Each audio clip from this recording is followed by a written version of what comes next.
Paul, you have 3 matches left. Is this a must-win? I'd say it's a must-win at this point. Yeah, for us, obviously, we need help from other ways, but you know, we've been in good form. I think the last 3 games prior to the Kansas City game, we played well. A good performance away from home at Western New York, and 2 other good performances. And now we just got to get back to on winning trails. We look very tired against Kansas City, so it's been a good week of training again as normal. And you know, Alice looks like she'll be ready to go. She plays tonight. Hopefully she'll play tonight, and then hopefully she'll be ready to go for the weekend, which will be a big plus. And getting Jodie back will be a big plus. And just trying to get them all back on the field. But there's good confidence in the group, and you know, we know that there's no turning back now. We have to go and get a result. It's not like you're going away from home trying to get a point. We need to get a win. We need to get 3 points on the road. And I think the fact that, you know, other than Kansas City, we've been pretty good on the road recently, and I think it was a good performance at Western New York. We have to replicate that. And how do you go about doing that? Well, they're a tough team. I mean, just as Western New York, they've got a lot of pace up front. They're very similar. They've got a lot of pace up front. I mean, Kerr and O'Hara and Nadine have got some serious speed between them, so they're going to be difficult to contain. But the midfield, I think, is where we're looking. I think that's the area where we can take advantage and grab a grip of the game, and that's the place where we need to play through, and we can't avoid it. And I think at Kansas City, we just didn't play that well in the midfield, and when we don't control the ball and we don't get in the other half of the field in possession of the ball, we struggle a little bit in the final third. And that's the key to us, getting the ball in the midfield, getting hold of the game, making the tempo be whatever we want it to be, slowing it down, speeding it up, and that's what we're going to have to do. We're going to have to treat it like a home game, and it's, you know, hopefully we'll have some fans from New York and places like that, because we have a lot of East Coast players on the team that will give us an extra boost, because we're going to need everything we've got.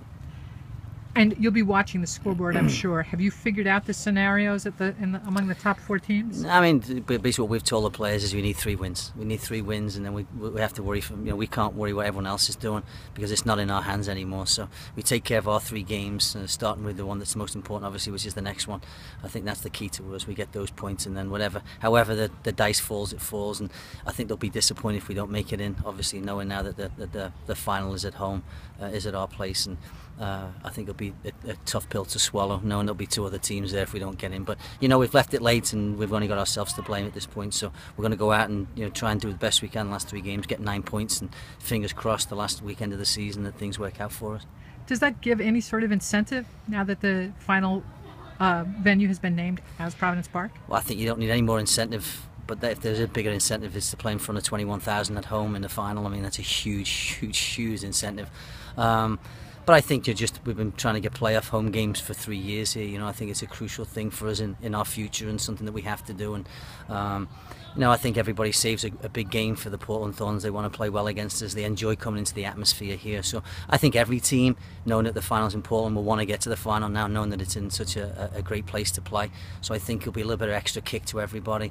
And I mean, there's so many teams still in the hunt. Some of them have got limited chances, some have got better chances than others. But I think everyone still believes that they've still got a shot. If they win their remaining 3 games, they've still got a chance of it. And I think while that remains for everybody, it's better for the league. It's better for all of us. That, you know, with the last game of the season, you don't want somebody going into the last game of the season and nothing's at stake, and all of a sudden the team gets in because the other team has nothing at stake. So, you know, I would like in the future to have every game at the same time on the last game of the season. I think it's something that we have to look at. It's something they do in Europe. Every game will kick off at the same time on the last game, just to not that there'll be any shenanigans, but just to stop any shenanigans. And I think that's an important part again of building another part of the league, is just knowing that we all need to play at the same time last game, because looks like every year is going to come down to the last weekend of the season, because there's so much parity in the league, you know, due to the cap in the league and everything else, and it's great for the league. I mean, MLS has built their thing on the parity, and I think the NWSL will do the same thing.